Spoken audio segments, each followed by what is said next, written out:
دنیای روباندوزی دنیای وسیعیه. این دفعه میخوام براتون با روبانهای سیمدار گل بنفشه رو آموزش بدم.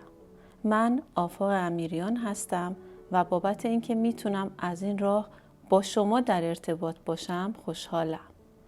همینطور اگه میخواین برنده یکی از دوره‌های مجازی روباندوزی ما بشین، کانال ما رو سابسکرایب و این ویدیو رو لایک کنید تا هفته آینده نتیجه اون در پیج اینستاگرام من که آدرسش پایین صفحه هست اعلام بشه. لوازم مورد نیاز برای تهیه گل بنفشه. شما نیاز دارید به روبان با عرض 6 الی 7 سانتی متر و یا اگه خواستید این گل بنفشه رو توی سایز کوچیک‌تر درست بکنید، روبان عرض 4 سانتی متر از نوع سیمدار. سوزن و نخ نیاز دارید که رنگ سفیده. همینطور شما نیاز به کانوای خیلی ظریف یا نخ شماره 9 دارید که رنگ مشکی و زرد هست. توی تصویر کاملا مشخصه. نیاز داریم به قلمو و همینطور رنگ‌های مخصوص نقاشی روی پارچه که 3 رنگ اصلی رو من توی پالت براتون ریختم و یه دونه قیچی. بریم ببینیم که نحوه درست کردن این گل به چه صورته. برای شروع کار اگه روبان‌های شما رنگی بود که هیچی، اما گاهی اوقات دوست دارین که رنگ بنفشه‌تون رو یه مقدار با نسبت طبیعت رنگ بکنید، هایلایتش بدین. این موقع است که ما روبان‌های سفید یا رنگ روشن رو استفاده می‌کنیم. من البته یه تیکش رو بیشتر برای شما رنگ نمی‌کنم. یه مقداری باید اون رو خیسش بکنید. خیسی روبان در حدی نباشه که آب ازش بچکه. باید صبر بکنید یه مقداری حالت نمدار پیدا بکنه و بعد شروع کنید به رنگ‌آمیزی. ما فکر میکنیم که این زمان گذشت. بیاین از رنگ‌هایی که مخصوص نقاشی روی پارچه است و یه نوع مخصوص از رنگ‌های اکریلیک هست استفاده میکنیم، به خاطر اینکه اینا ثابت کاملا. یعنی اگه شما بخواید بنفشه زرد داشته باشین از رنگ زرد استفاده میکنیم. ببینید چون روبان خودش خیسه خیلی قشنگ رنگ حرکت میکنه و پایین میاد. خیلی مواقع هست که شما دوست دارید این طرف روبانتون که زرد باشه به عنوان مثال پایین اون رنگ بنفش باشه. من میام فرضاً از این آبی نیلی استفاده میکنم. البته اگه این آبی رو شما دوست داشته باشید. آبی ها مختلفن و میتونید از هر رنگ آبی استفاده بکنید. و به این صورت شما میتونید که این دوتا رنگ رو در همدیگه ادغام بکنید. حتما زیر دستتون یه کاغذی چیزی روی میز کارتون حتما داشته باشید. این رنگ ها رو داخل هم محو میکنید و اجازه میدید کاملا خشک بشه. خیلی مواقع هست که بنفشتون دوست دارید که یه مقدار میلی به قرمزی داشته باشه که میاین با یه مقدار آبی قاطی میکنید و رنگ‌آمیزی رو کار میکنید. حالا هر بنفشی که شما دوست داشته باشین به همین صورت این رو اجازه میدین روی سطح خشک بشه. رنگ‌های نقاشی روی پارچه رو اگه که اتو بزنید روش کاملا ثابت میشه، اما به مرور زمان اتو هم نزنید کاملا اینا خشک میشه. قرارش میدین روی این کاغذ، اجازه میدین بعد که خشک شد شروع میکنید به کار کردن با اون. من اینو قبلا براتون آماده کردم و میخوام برم مرحله بعدی. من برای آموزش میخوام روبان 6 الی 7 سانتی متر رو استفاده بکنم و بنفشه بزرگ رو به شما آموزش بدم. این روبان جزو روبانایی هست که خود کارخونه رنگ‌آمیزی شده. منتها خب من رنگ‌آمیزی هم به شما آموزش دادم. برای سایز بزرگ بنفشه شما نیاز دارید به 5 تا گلبرگ. 3 تا از گلبرگ‌های بنفشه همراه همدیگه آماده میشه. 1 متر و 20 سانتی متر از روبانتون رو برش میزنید. بعد از اینکه برش زدید بیاین و 3 قسمت مساویش کنید. ما میخوایم 3 گلبرگ پایینی بنفشه رو براتون آموزش بدیم الانه. منتها این سه گلبرگ از همدیگه مجزا نیست. سه قسمت مساوی میشه. چجوری من این قسمت ها رو مشخص میکنم؟ این ناحیه از جایی که تا خورده با این قسمت کاملا باید مساوی باشه و این سمت هم با سمت مقابل باید مساوی باشه. قسمت هایی که تا خورده محلی هست که قرار دوخت و دوز انجام بشه. من اینو با سوزن تهگرد براتون مشخص میکنم. پس سه گلبرگ بنفشمون 1 متر و 20 سانتی متر روبان نیاز داره. نحوه دوخت چجوریه؟ مسیر دست منو خوب ببینید. از اینجا شروع میشه دوخت، حرکت میکنه، میره اینجا، حرکت میکنه از لب روبان و بعد میاد اینجا و حرکت میکنه اینجا انتهای کاره. من این کارو قبلا براتون انجام دادم، منتها سریع این قسمتشم یه کوچولوشو براتون انجام میدم. دم روبانتون به خاطر اینکه ریش نشه بیاین و با شعله فندک یه کوچولو بسوزونیدش. باز تکرار میکنم که من دارم سه گلبرگ پایینی بنفشه رو براتون الان دوخت میکنم. گلبرگ بنفشه یه 3 تا پایین داره طبیعتش و یه 2 تا بالا قرار داره و زیر این 3 تا قرار گرفته. خب ببینید به همین نحو این دوخت من با رنگ مشکی براتون زدم که کاملا مشخص باشه، خلاف رنگ باشه، کاملا توی تصویر مشخصه. دوخت از اینجا شروع میشه، میاد اینجا دور میزنه، برمیگرده و اینجا زاویه قائمه تمام میشه. توی این تصویرمون کاملا مشخصه. خب من میام و این طرفشو میکشم.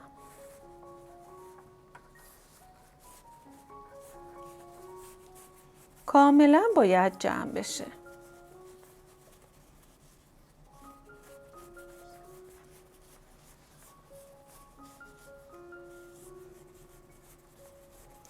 هرچه میتونید فشردش بکنید.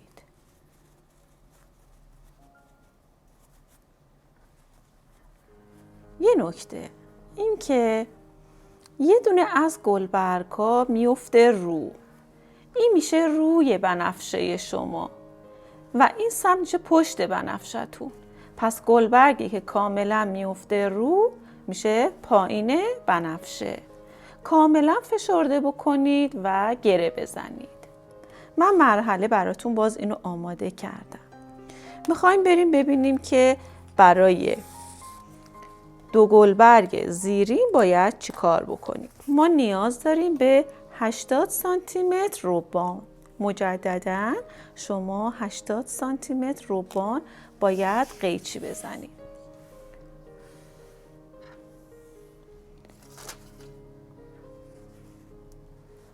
به این نحو یه تا فقط میخوره.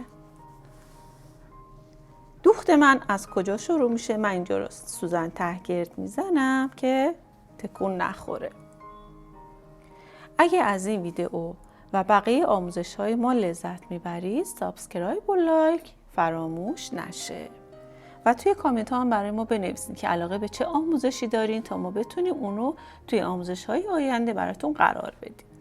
خب بریم سراغ 2 گلبرگ بالایی بنفشه که زیر این 3 تا قرار میگیره. دوخت من از کجا شروع میشه؟ درست گفتین، چون ما توی این یکی تجربه کرده بودیم. طول روبان من چقدر بود؟ 80 سانتی متر برای این 2 گلبرگ. باز اینم به همون نحو دوخت میشه. از کجا باید تا بخوره این روبان؟ دقیقاً از نصفش. اینی که 80 سانتی متر وسطش رو پیدا بکنید، 40 سانتی متر این طرف و 40 سانتی متر اون طرف.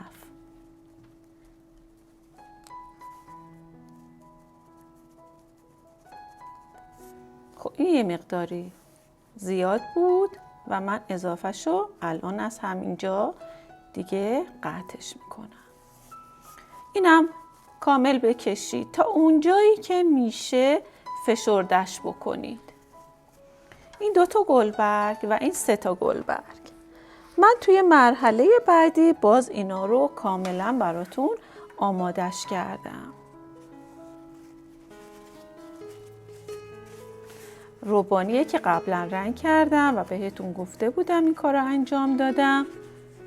ببینید انتهای اینو یه مقدار سبز زدم، رنگامو ملایم گرفتم. این نکته رو در نظر بگیرید که اگه رنگ‌های شما ملایم باشه میتونید پر رنگش کنید، اما اگه پر رنگ بشه دیگه نمیتونید اون رو کم رنگش بکنید. این 3 گلبرگ رو من قرار میدم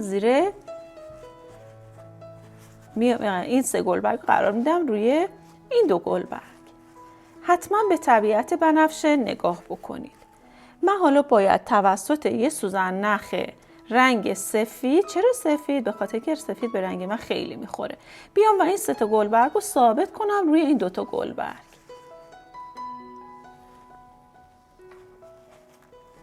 با سوزن تهگرد اول اینو ثابت میکنم.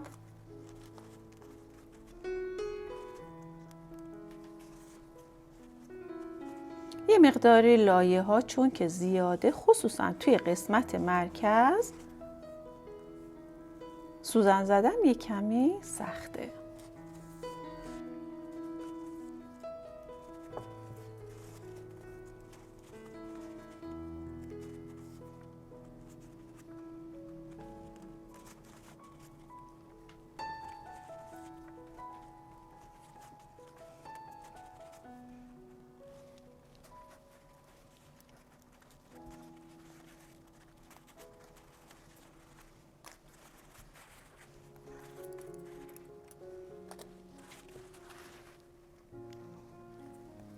مرحله بعدی کارمون اینه که من بیام و خطوط بنفشه رو روی 3 گلبرگ پایینی تداعی کنم.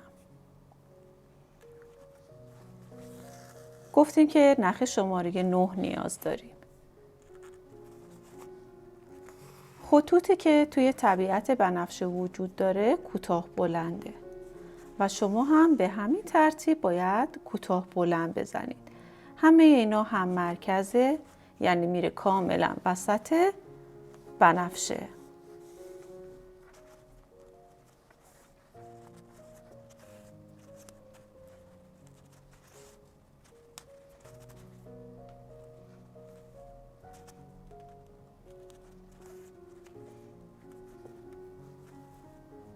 قسمت هایی که چین افتاده باید باز بشه و لای چین ها هم خطوط مشکی که با نخ داریم میدوزیم ایجاد بشه. به هیچ عنوان نذارید که این حالت کش اومدن پیدا بکنه.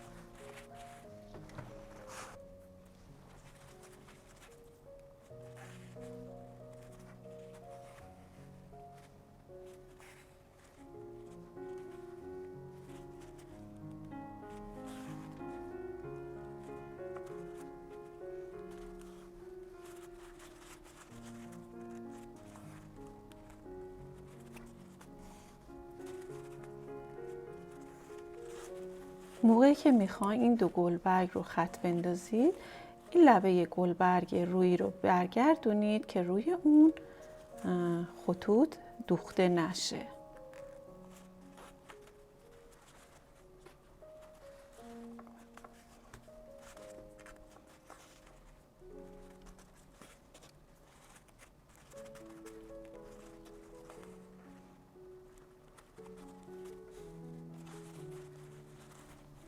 باز موقعی که میخواین دوخت بکنید به این نکته هم توجه بکنید که این دوختایی که مشکیه اینا رو بگیرید عقب و فقط این یه دونه گلبرگ خطوط دوخته بشه.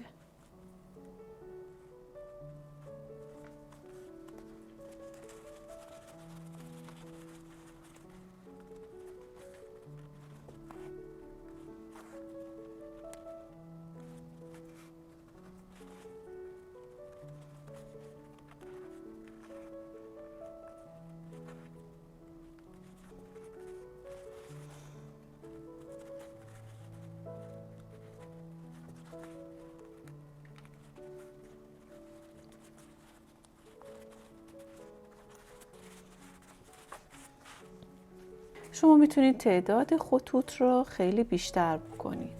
بعد از اینکه خطوط مشکی زده شد، بیاین و با استفاده از کانوا یا نخ شماره 9 بیاین و مرکز بنفشه رو حالا باید تداعی بکنید. گره فرانسوی میزنید. سوزن رو کاملا افقی روی سطح بگیرید و 1 و 2 بار دور سوزن چرخش بدید و در جای خودش فرو کنید. به این وسیله مرکز بنفشه هم شکل خودش رو میگیره.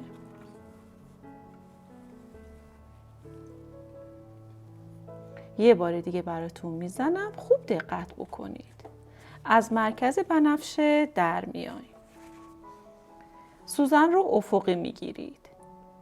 من اینجا میگیرم، ببینید کاملا مشخصه. 1 بار 2 بار دور سوزن چرخیده میشه و نزدیک محلی که سوزن در اومده فرو میره. شاید شما 20 تا گره باید بزنید تا مرکز بنفشه شکل خودش رو پیدا بکنه.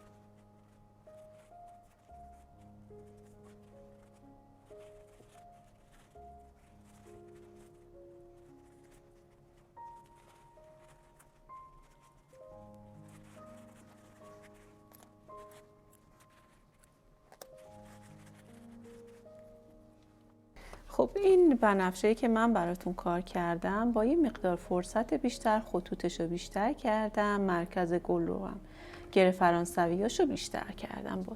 حالا میخوایم یه مقدار دیگه رنگ‌آمیزی کنیم.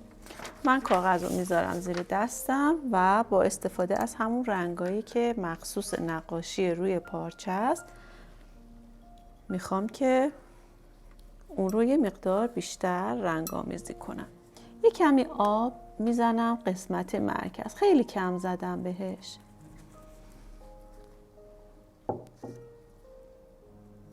یه کمی از رنگ قرمز، اضافه رنگ رو حتما بگیرین.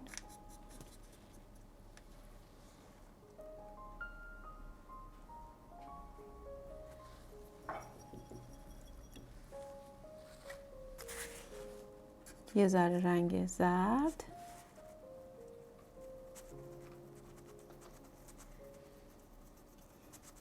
خب حالا من میخوام که یه مقدارم بیام و این قسمت ها رو مرکز بنفشه رو یه کمی تیره تر کنم. باز دوباره آب بهش میزنم. اگه دیدید که خیلی خیس شد، حتما یه کمی اجازه بدین رو به مرطوبی بگذاره. باز این گلبرگ و همینطور این گلبرگ، 3 گلبرگ پایین.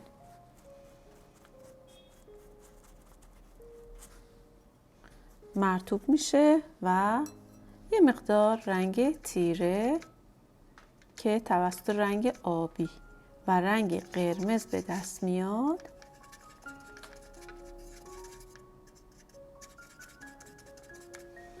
میزنم روی این قسمت ها. دقت میکنم که به رنگ زرد نفوذ نکنه.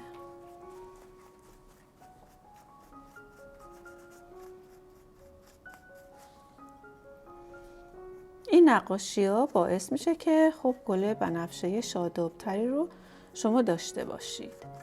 از این گل بنفشه میتونید که برای تزیین رو تختی، کوسن و در سایز کوچیکترش که با عرض 4 سانتی متر این گل رو درست کرده باشید، میتونید برای حتی گل یقه روی لباس ازش استفاده بکنید.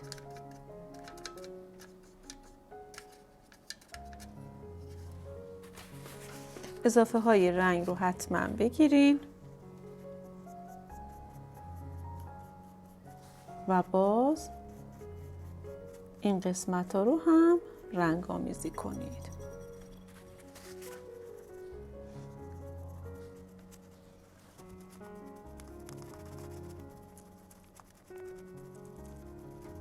اگه دوست داشتید که یه مقدار لبه های گلبرگ هم هایلایت داشته باشه،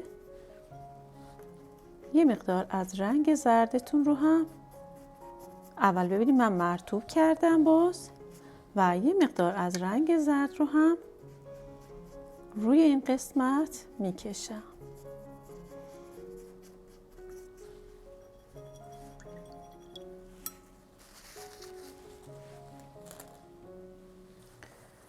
دقت بکنید رنگ‌آمیزی ها بعد از اینکه خشک میشه روشن‌تر میشه.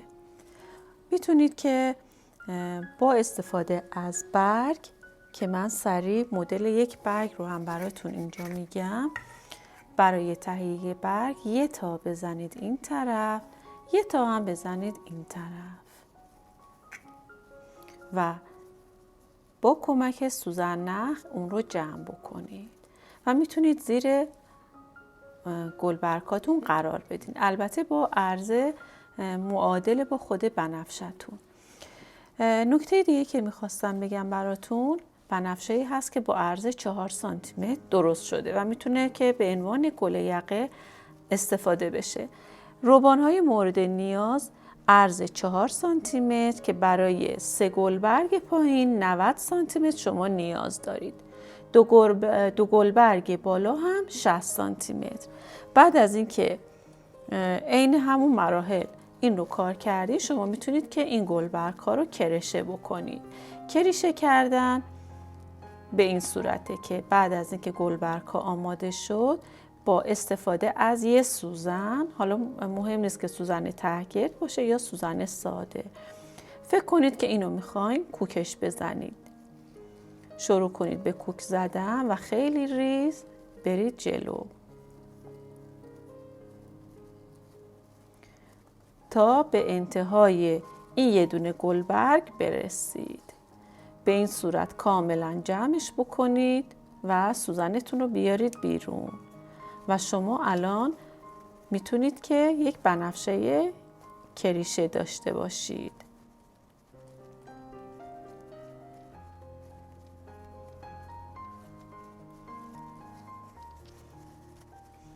بدون سوزنم شما به راحتی میتونید کریشه بکنید، به این صورت که با پیلی های ممتد و ریز ما بین انگشتاتون اون رو کاملا چینش بدید و چون روبان شما سیم داره دقیقاً سر جای خودش میسته.